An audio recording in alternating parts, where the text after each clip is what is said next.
Si vous allez dans différentes régions d'Afrique, vous trouverez différentes spiritualités. J'ai exemplifié sur le Congo, sur le Lemba au Congo, mais j'aurais pu exemplifier sur le... comment dirais-je, il y a une spiritualité qui m'échappe puisqu'on a besoin d'ingurgiter le Bwiti au Gabon, qu'on retrouve également au Congo, puisque Bwiti est un nom très commun, notamment chez les Vili. Et il y a une plante qu'on ingurgite qui s'appelle l'iboga, qui vous purifie en quelque sorte.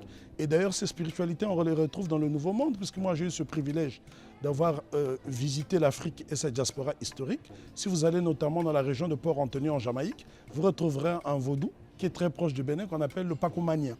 Et il y a des documentaires qui ont été réalisés là-dessus. Vous allez par exemple en Afrique de l'Ouest, entre le Burkina Faso, la Côte d'Ivoire et le Mali, ce qu'on appelle le pays Sénoufo, vous avez le Konon. Hein, et c'est pour cela que beaucoup de gens s'appellent Konomba. Vous allez au Ghana, vous trouverez des spiritualités. Et d'ailleurs, ces spiritualités ont joué un rôle très positif dans la résistance en Afrique, parce que si vous prenez par exemple le cas des Kouba, qui sont un peuple qui vit encore aujourd'hui dans la région du Kasaï, en République démocratique du Congo, les Kouba n'ont jamais été découverts pendant la colonisation par les Belges. C'est un Afro-Américain du nom de William Shepard qui les a découverts. Eh bien, on pourrait attribuer cette mystérieuse invisibilité peut-être grâce à ces spiritualités. En fait, il ne faut pas vraiment compter sur Hollywood pour éduquer nos enfants. Donc c'est par exemple Hollywood qui a présenté une vision complètement tronquée et complètement folklorique et puis inexacte des cultes vaudous d'Haïti. Mais c'est une image forgée de toutes pièces par la propagande hollywoodienne et qui ne correspond en rien à la réalité. Mais c'est vrai que l'Afrique aujourd'hui connaît une crise d'identité assez importante, peut-être moins importante qu'on le croit finalement, parce qu'on s'attache quelquefois à des événements tragiques très spectaculaires. Mais il faut savoir aujourd'hui que selon l'Académie des sciences, je crois que c'est cette source-là que j'ai vérifiée ce matin, 85 millions d'Africains, c'est un rapport de l'Académie des sciences récent, sont dans les cultes traditionnels, 85 millions. Donc peut-être, je crois que je me trompe peut-être au niveau des chiffres pour les musulmans, mais je crois que c'est aux alentours de 23 millions. Pour les chrétiens, c'est 12 millions plus 4 millions pour les protestants, mais les protestants sont des chrétiens. Alors maintenant, il faut faire le décompte. Est-ce que c'est protestants, comment dirais-je, compris, où il faut ajouter les protestants, mais ce sont des chrétiens aussi. Mais on voit finalement, contre toute attente, que la spiritualité africaine, proprement africaine, reste majoritaire en Afrique.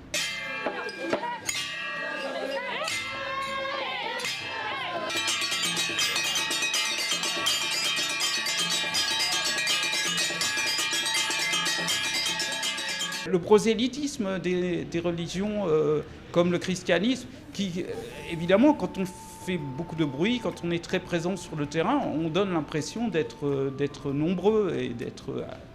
mais c'est pas forcément représentatif.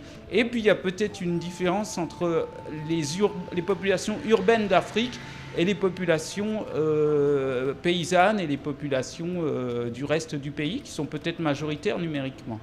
Nous avons des gens, par exemple, chez notamment les pygmées Bambaka ou Babongo, qui soignent des fous avec des percussions, des rythmes. Ce sont des rythmes lorsqu'on les joue. Et moi-même, j'ai d'ailleurs été témoin. Pour vous donner un exemple, en 1995, au festival Banlieue Bleue, ici en France, à La Courneuve, j'ai été témoin d'une transe. Le pianiste de jazz Randy Weston était en train de jouer l'une de ses compositions inspirées de la musique Nawa du Maroc. Les Nawa qui sont des Noirs du Maroc, qui joue un rythme assez particulier. Et lorsqu'il a commencé à jouer ce thème qui s'appelle Blue Moses, il y avait une dame qui était d'origine marocaine dans la salle qui était en transe.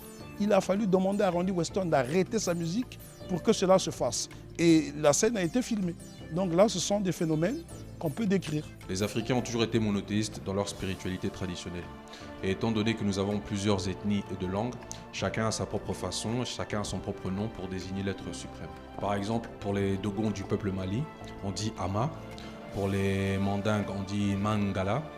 Et pour les Bantous du peuple Congo, Congo avec un K, on dit Nzambé ou Tata Nzambé.